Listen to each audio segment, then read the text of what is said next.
for next year.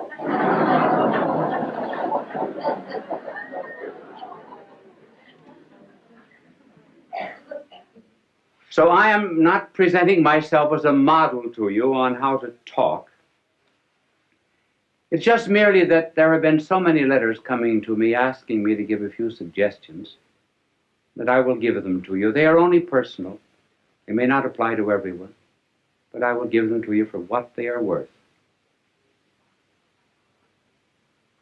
If I can talk now, I certainly couldn't always talk. There came a turning point in my life.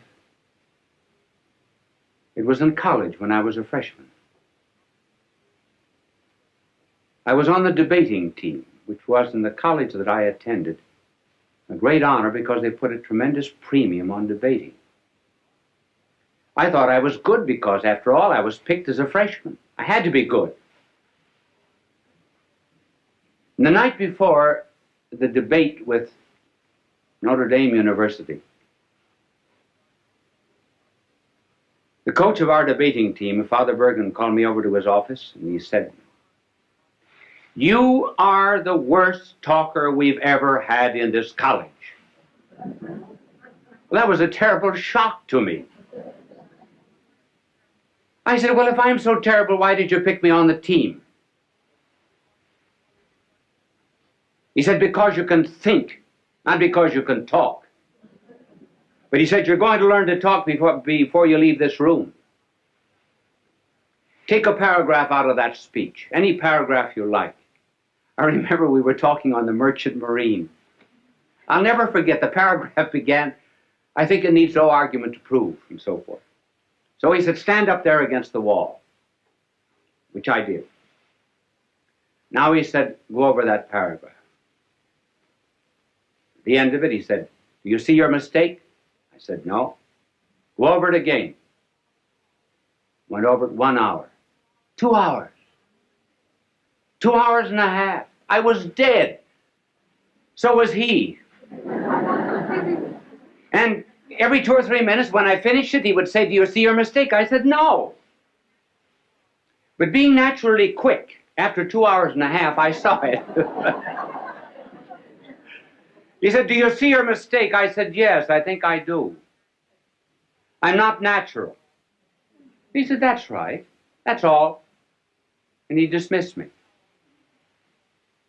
Do you notice how often speakers, as soon as they get up on a platform, or ministers or priests in the pulpit, everything changes, their voice changes, their attitudes, their poses? I think many prayers that we say we're not talking to God. We're talking to an audience, particularly prayers at banquets, and inaugurations, and so forth. And we put on artificial poses. "Oh God, we ask thee to send down upon us thy benediction, thy blessing upon the sailors who are at sea, the merchants at their counting table, the lawyers at their bar." Well, that's not the way people talk. So, being natural and preparing a talk, what would be some suggestions?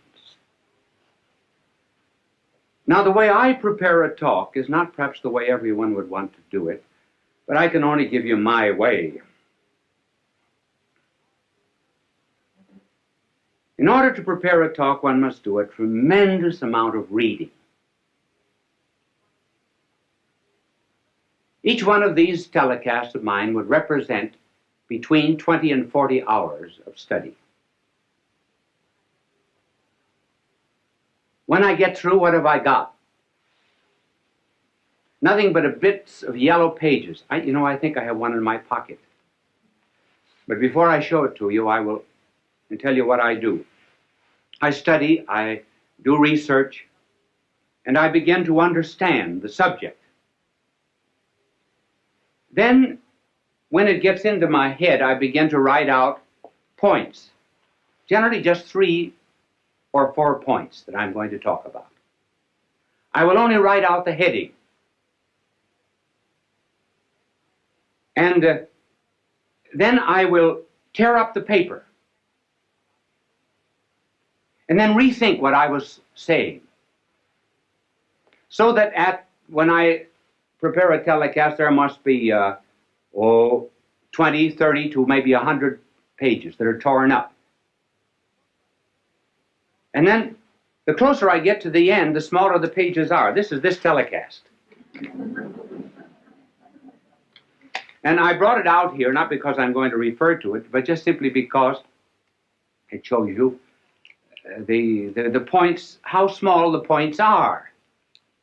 And by doing a tremendous amount of study, the mind creates an atmosphere for the talk.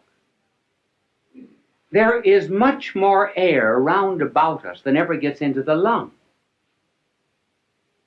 There's more food at the table than ever gets into our stomach. There are more things to see in nature than ever comes into the eye. And so when one rises to give a talk, one should have an atmosphere, a circumambient knowledge round about that one can pull in this idea or that, as it were, from the air while you're talking. So that instead of writing out the speech, word for word beforehand, and then memorizing it like this, one thinks it from the head out. That's the reason you tear up the paper, so you don't have any information. You have to think it. Then you write down the ideas again. Well, by the time you get up to talk, you've already given the speech 10 or 15 times. And incidentally, it isn't a bad idea sometimes to talk out loud. If you can find a place in this day and age where you can walk and talk out loud without being counted crazy. How often, for example, students are asked to explain something. They think they know the lesson. When they get up, it's not there. And why? Because they were consecrated and dedicated to a dead page. Never went through their mind.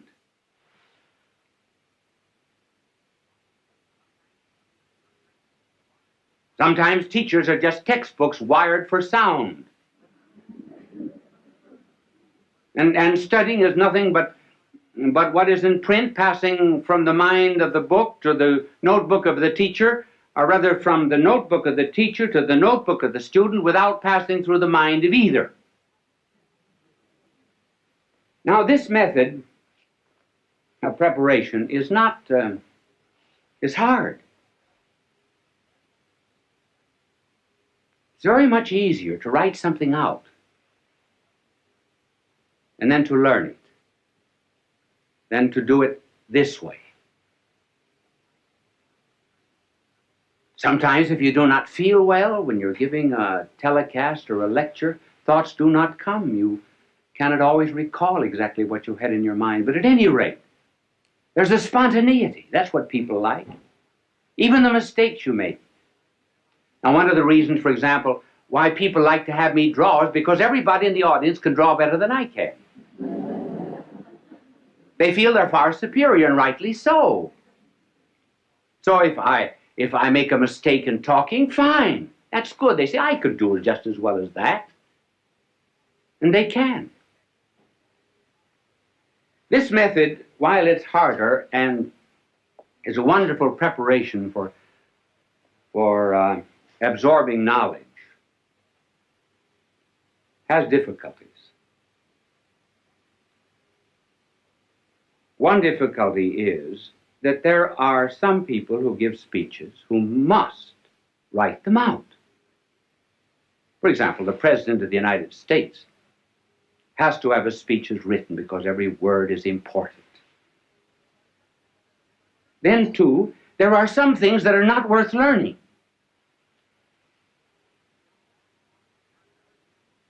John Barrymore, for example, would commit all the lines of Shakespeare by heart. But when he played in comedies and cheap movies and so forth, he absolutely refused to learn anything. He wanted helps outside. Now that's why people on television have to have aids that are outside. I do not use any kind of aid on the outside. If I read anything, I have it written out. Now, there are two main props that are used in television. And the first prop is what is called an idiot card.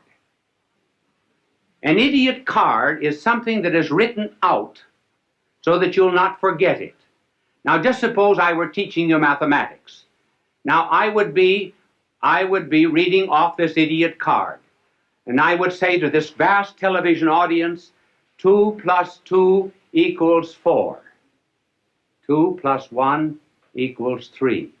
3 plus 3 equals 6. See, I don't forget it that way.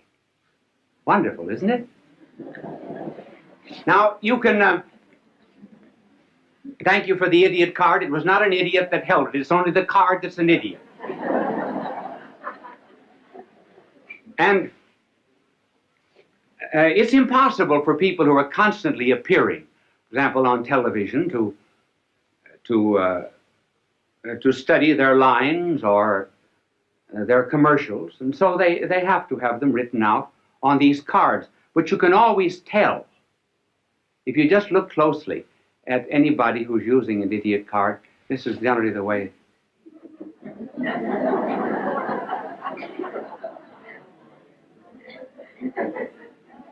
So do not be hard on them. If I were saying something that was not worth committing to study, I certainly would use one too. Now there's another prop which is better, and that is what is called a teleprompter. And a teleprompter will have a whole speech on it. For example, when you hear people giving speeches on television, 999 out of 1,000 are using a teleprompter if they do not have the paper before them. Many of the commercials which you hear are written on teleprompters. And a teleprompter rolls. Now, so I was watching a television show once where the teleprompter got caught. And that's kind of hard. Now, for example, if I were using a teleprompter and I didn't know my lines, now this is exactly what I would have written out.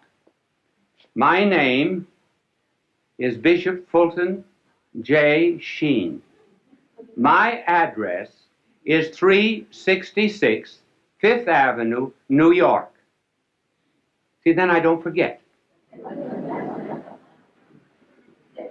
Now, this is the teleprompter. These are some of the aids that are used in television, and television simply could not exist without them. And they are helpful, too, simply because one is apt to forget. Many times, you're standing before a television camera, momentarily I can't think of the next point. Well, I'll throw in a story or something till it comes back to me. You don't know it, but I do. I don't get too embarrassed. I don't get flustered because I can't remember it. I remember, I was giving a talk once in Ireland at the Eucharistic Congress. I've forgotten when it was, a long time ago. If there was ever a time in my life I wanted to do well, it was then. And I was reciting a poem that I know just as well as I know the Our Father. It was a poem written by an Irishman, Joseph Mary Plunkett. And the poem was, I see his blood upon the rose, and in the stars, the glory of his eyes. His body gleams amid eternal snows, his tears fall from the skies. I see his face in every flower. The thunder and the singing of the birds are but his voice. And carven by his power, rocks are his written words. And I forgot the next line.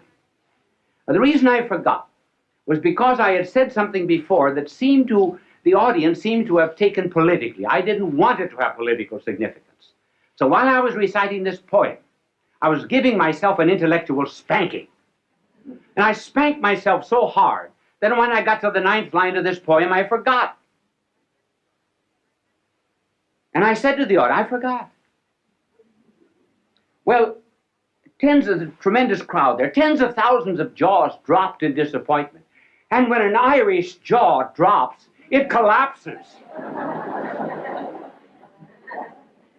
So I had to get myself out of the difficulty. There came to me then a line of Patrick Henry. Not the one that you know. Oh, Patrick Henry also said something else. He said, when you're in difficulty in an oration, throw yourself into the middle of a sentence and trust to God Almighty to get you to the other end. And so I began. I didn't know what I was going to say, but I started. I said, I'm glad I forgot. So I didn't know how I was going to continue, so I started again. If I had ever wished to have forgotten anything, so I thought I'd give myself another jump on the springing board. If I had ever prayed to have forgotten anything, I should have prayed to have forgotten these lines of Joseph Mary Plunkett. I think there's beautiful symbolism in their forgetfulness. And that symbolism is that standing on the anvil of Ireland's soil, one should be able to hammer and forge out the sparks of his own poetry and not be dependent upon a magnanimous soul like Joseph Mary Plunkett.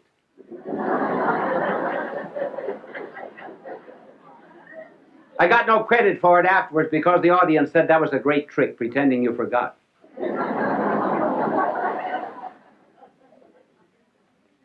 It is always well to be prepared for such unexpected moments when you do forget. And even better still, when you're at a banquet and called upon to give a talk.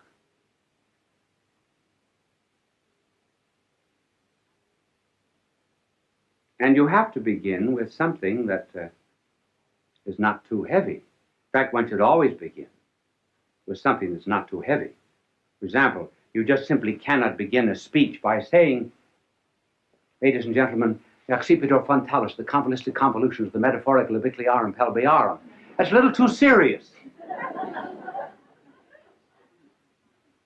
You have to start with something that's common to the audience. Now, I think the best story of all for being called upon to talk without preparation and unexpectedly was the delightful story of G.K. Chesterton. He was called on and he said, during the days of the persecution of the Christians, 2 Christians were out in the Colosseum. And some lions that had been released for 12 days, had been starved for 12 days, were released in their cages. They bounded out across the Flavian sands, were about to precipitate themselves upon the poor Christians. When the Christians reached out their arms, put them around the lion's neck, and began to say something in the lion's ear. Well, the emperor was furious. He came for blood, not comedy, because the lions went back again to their cages without touching the Christians. So the emperor, being furious, ordered other lions that had been starved for 4 weeks released. They bounded out after their prey, were about to precipitate themselves upon the Christians, and the Christians reached out their arms, put them around the lion's neck, whispered something in the lion's ear, and the lions left them and went back again to their cages. The emperor sent for the Christians. What are you doing to my starving lions? Nothing. Nothing but whispering something. But what do you whisper? The Christian said, we say, after this meal, you have to give a speech.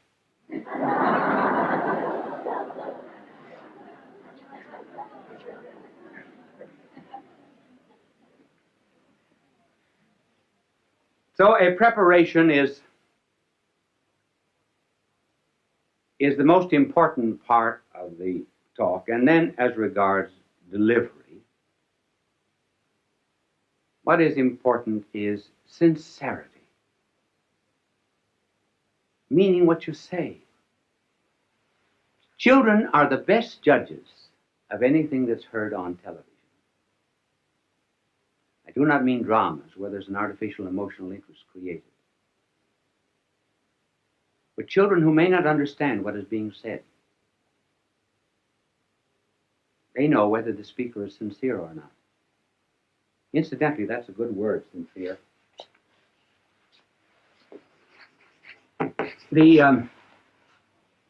When the Romans put up their many marble columns in their temples and their courts, they sometimes would find marble that had a flaw in it. So they would fill it up with wax and color it. Wax in Latin is cera. If they found a perfect marble that had no need of artificial filling, then it was called sine in Latin, means without wax, or sincere.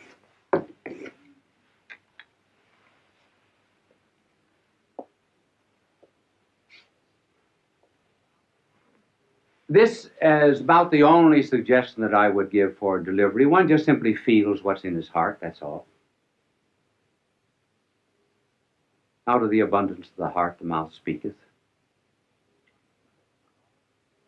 And one must not be too long. It's always better to have an audience say, I wished he talked longer, than to have them say, he had 3 good chances to quit.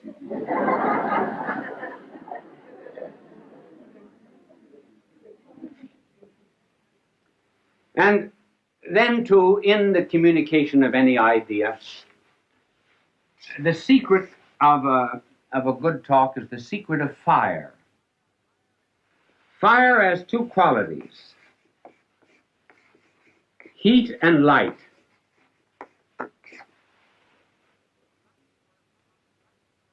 The light corresponds to the truth. The heat corresponds to the zeal, to the passion, to the fire.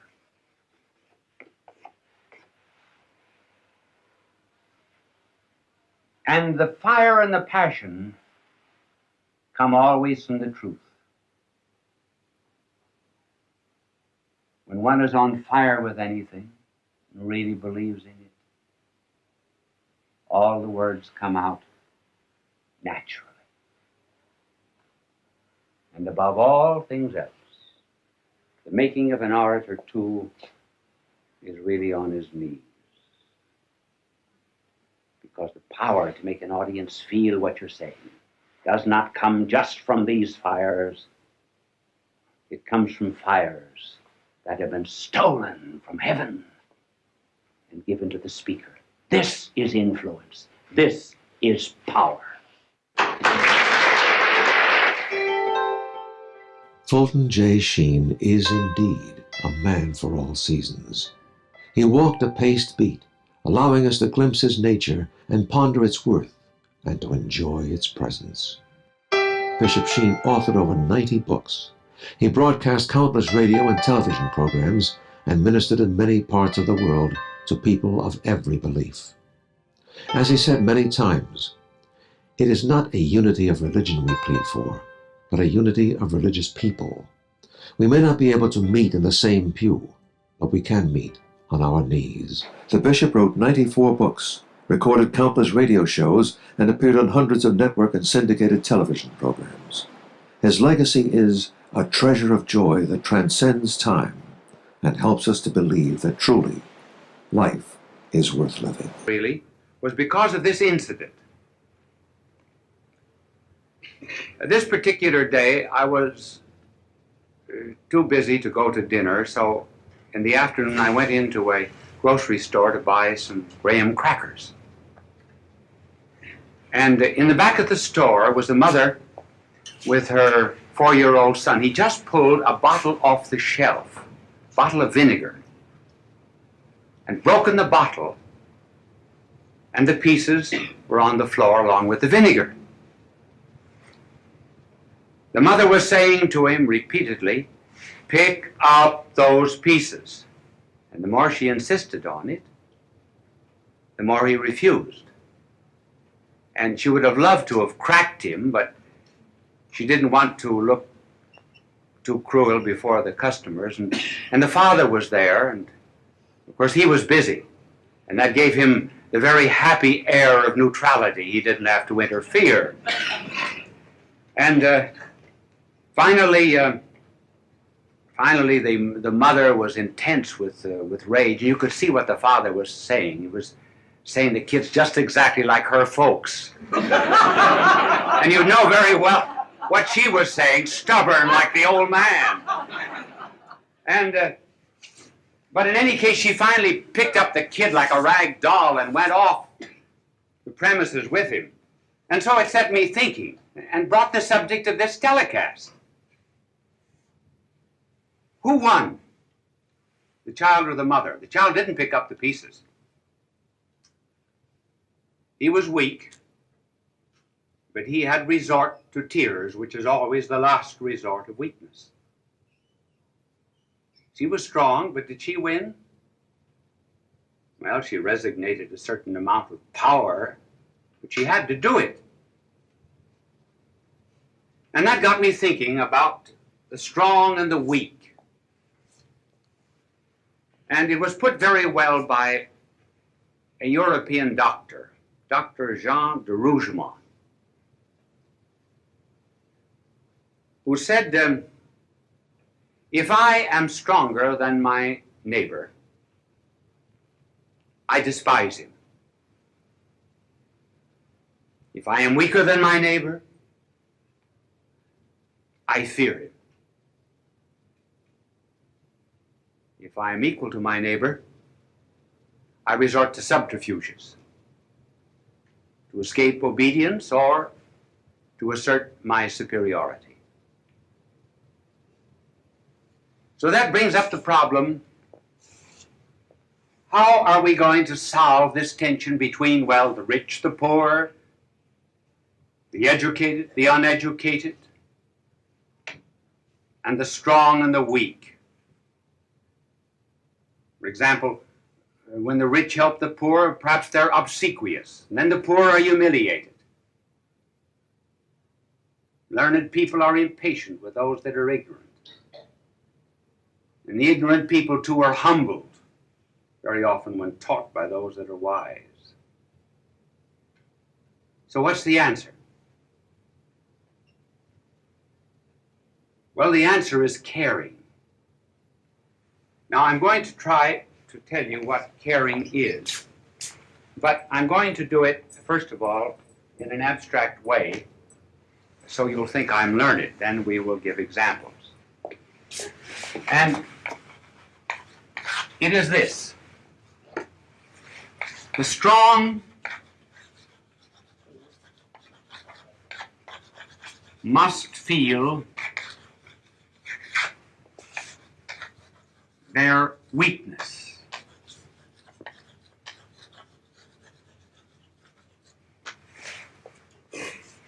Strong must feel their weakness. The rich must feel their poverty. The wise must feel their ignorance. How can this be done? Well, let the strong begin to examine themselves and find out how weak they are, first of all. You think you're real strong? Strong-minded, strong-willed? Did you keep the last New Year's resolution? Do you keep on a diet? I know a woman who went into a gymnasium and the instructor said you have to chin yourself 20 times a day. She said, which chin?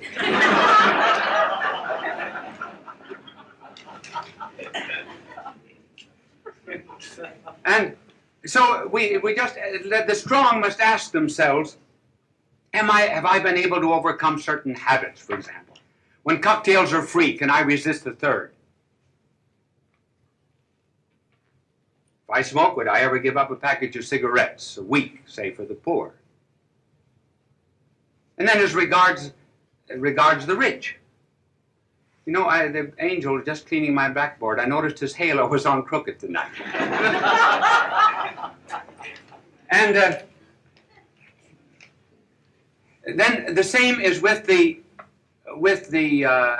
rich. Let them look into themselves. They really are poor. What virtue have they? Charity? Justice? When they examine themselves, they find themselves on the inside really nothing but rags. Oh yes, they've got something in their pocket. And the wise? They know all the books, yes. But do they know the meaning and purpose of life? So, just as soon as a strong man begins to feel his weakness, then you have a decent kind of equality. Then it's not based on law. It's not based on legal fictions. It's based really on caring and on loving. Notice how that comes out when a person has to have an operation. Go before a doctor. One doctor will say to you, "You'll have to have this operation. It's rather serious, but you'll be in skilled hands. Do not worry." And another doctor will say to a patient, "I had that operation. I came through it."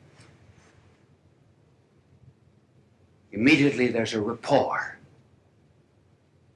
a relationship, a likeness, an understanding.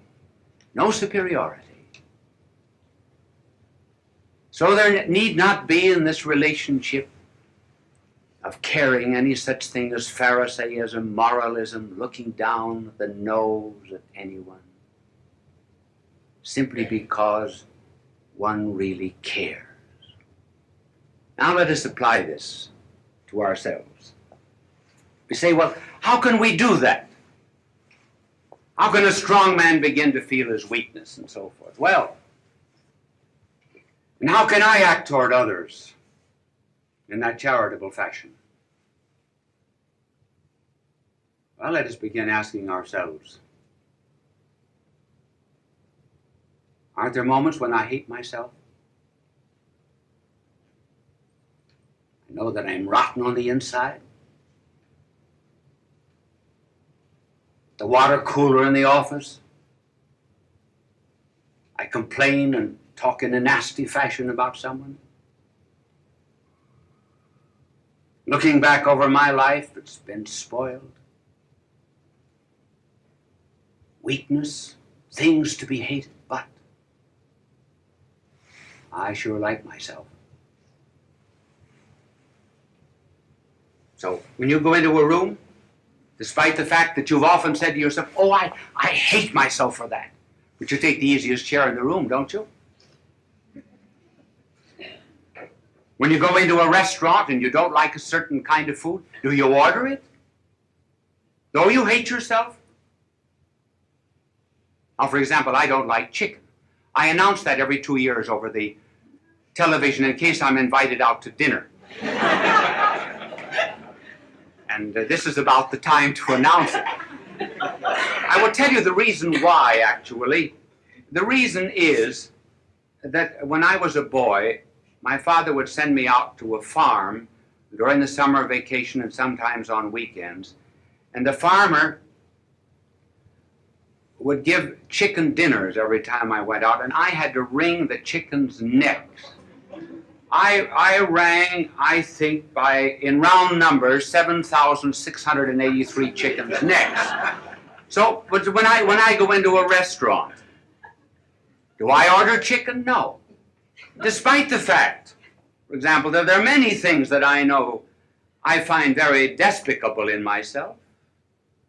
Now, if I, who hate myself, find much that is lovable, if I, who know all of my weaknesses, and still take good care of myself, If I am that way to myself, why can't I be that way to my neighbor who's weak too?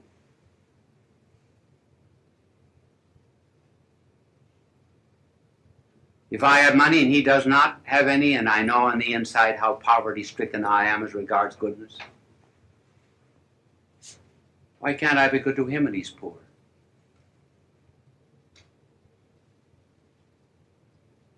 This is the basis of caring. Then I belong to the companionship of the needy, the fellowship of those that are looking for help. I'm not above them. I am one with them. Did you ever ask yourself why our blessed Lord should have said, love your neighbor as yourself? Why did he not say, love your neighbor more than yourself? Well, because if you love yourself, knowing really the way you are, then if you give that kind of love to your neighbor, you really are wonderful. You're marvelous. And then, of course, the greatest reason of all is, well, I'm loved by God. Therefore, I've got to love everybody else. I must not say, for example, God loves everybody, therefore God loves me. No. God loves me, therefore he must love everybody. So you see, the basis of caring is this real kind of love. And what a difference it makes. Here was a girl and a only child of a husband and wife who were always quarreling. She grew up unwanted, unloved, and she lost faith in fellow man. She even lost faith in herself. And so as a young woman, she was miserable and unhappy. And in the town was a rich young man who fell in love with her. And he saw beneath all of that rough exterior not a rhinestone in the rough, but a diamond in the rough. And immediately she changed. Why? She was loved. She was cared for.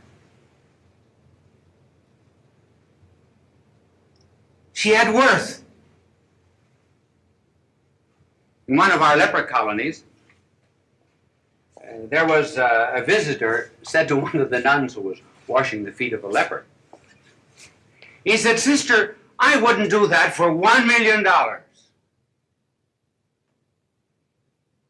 And she said, "Neither would I." But she cared because she loved. She didn't consider herself above anyone in that camp. I heard of a woman who went to a mother and said, "I would give 20 years of my life to have 2 children like that." And the mother said, "That's just exactly what it cost me."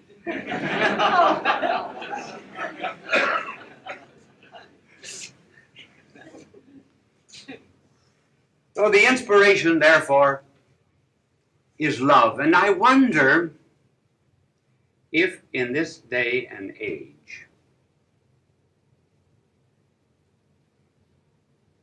why it is popular to say that God is dead.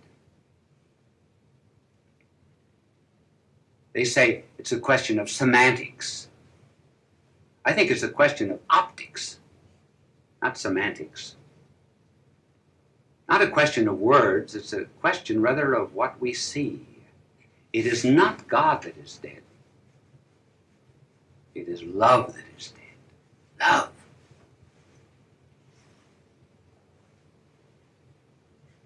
Just let any of these so-called scholars who say that God is dead go out and do a little loving. I do not mean necking, sexing, fornication, adultery, homosexuality. I mean loving. I mean caring. I mean having encounter with people. I mean realizing that we're not better than anyone else. But simply because we know ourselves better than anyone else, we know how base we are, and we cannot know nearly as much about them as we know about ourselves. Let them go out and begin to love in that way. Love their neighbor. Let them go down to some of the slums of Latin America. Go into the wards of some of our city hospitals. Go into the poor districts of a city.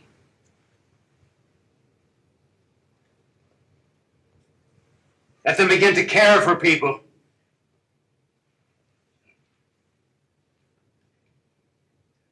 And then they will find out what love is. After all, if they do not begin to love the neighbor whom they see, how can they love God who is invisible, whom they do not see? That's the place to start. Start with neighbor. Start with the needy. And that was what was done, remember, in the parable of the prodigal son. No, the parable of the Good Samaritan. Here is a man going down from Jerusalem to Jericho, and he's waylaid by robbers. A priest and a Levite pass by. I hate to say this, but you know, it's said that one of the reasons why the priest and Levite passed by was they found the man already robbed.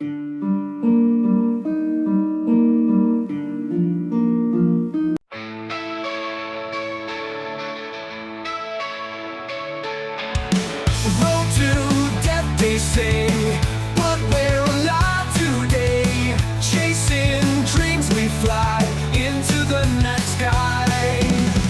Lights flash, blind our sight. We race into the light. Hearts beat, thunder loud. We're lost in the crowd. We ride the road to glory. Write our own great story. No fear, no tears, just love. Rise high like stars above.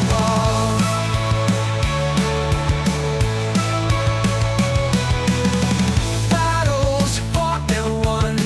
We're shining like the sun. Fear falls to the side on this fearless ride. Awards and gold in hand, we take our final stand. Filmmakers, actors proud, we shout our dreams out loud. We ride the road to glory. Write our own great story. No fear, no tears, just love. Rise high like stars above.